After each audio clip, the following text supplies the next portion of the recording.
If you're not going to pick a tablet from the apple tree, then why not grab a BlackBerry PlayBook off the vine? Weighing just under a pound, this little tablet utilizes a 7-inch multi-touch screen and dual-core processor so you can run multiple apps and browse the flash-enabled web with no hiccups. Plus, both the front and rear cameras record 1080p video and you'll get 16 gigs of storage, all for $500. Here it is, the BlackBerry PlayBook. Whoa. Not this. It's obviously a lot smaller than the iPad 2 and most other tablets we've reviewed. It is. I mean, you can see it in like comparison. half the size. Yeah, it's teensy.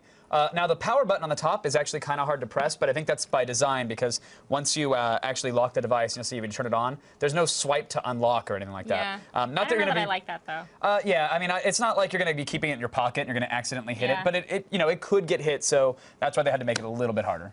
BlackBerry has a completely new touchscreen interface on the PlayBook, so is it just as good as Android or the almighty iPad? Yeah, it is. Yeah? Oh, cool. The screen itself is super responsive. The usual pinching and zooming, it works just like a charm, assuming a charm works well. You can move the icons around in the menus. There's not a whole lot of customization, but you can change your wallpaper, so that's kind of standard.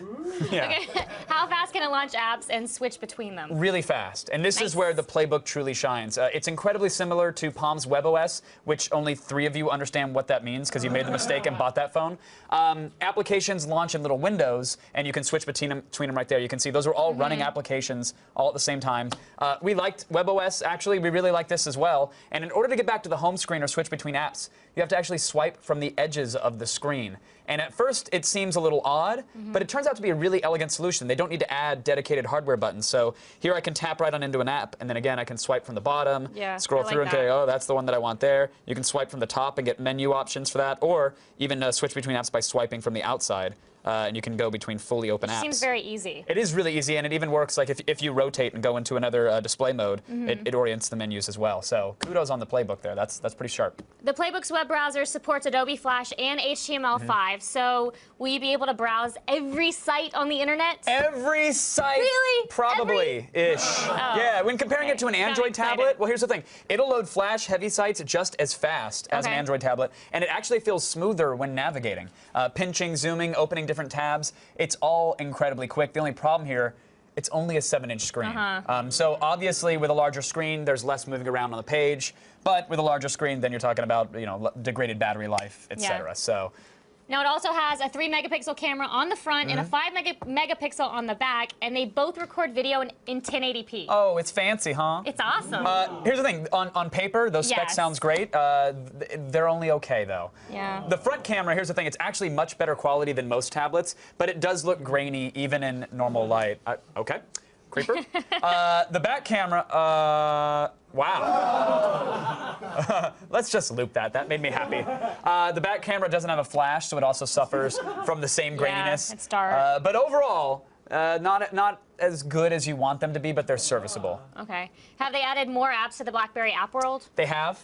That doesn't mean they're any good, but they have added some. There's 3,000 apps available, but none of the big ones that you want. So no Angry Birds, no Words with Friends, no Shazam, no Instapaper. Basically, think of anything fun to run on any other tablet and imagine it's not there for you. But they have Sudoku. And they do have Sudoku. And that's fun. You can play them off the web, but you could also buy a book for 2 cents and play it that way. RIM is planning on opening up some Android apps for download, which is nice. That's not going to happen until the summer. And even then, we don't know what apps they're actually going to port over. They'll basically be emulating Android on the PlayBook, which is a smart approach, but it's not here yet, so we can't really review it. Okay, so this is kind of a big deal. There's no email app on the PlayBook unless you have a BlackBerry phone, right? Why would that be a big deal? No email? Come on. Because it's a big deal, Kevin. It's an antiquated form. Postcards. That's where the hotness is at. I love postcards. Of course you do. Here's the thing about the email. RIM will be releasing a native email app in the coming months through a software update. Right now, you can use web-based solutions. Those work just fine. They're actually links to like Gmail and Yahoo, but they just open up the web browser. So kind of a bummer. You have to go in every time. Yeah, and it's not nearly as fast or snappy as a native program, so they need to get on board with that. They say it's coming soon.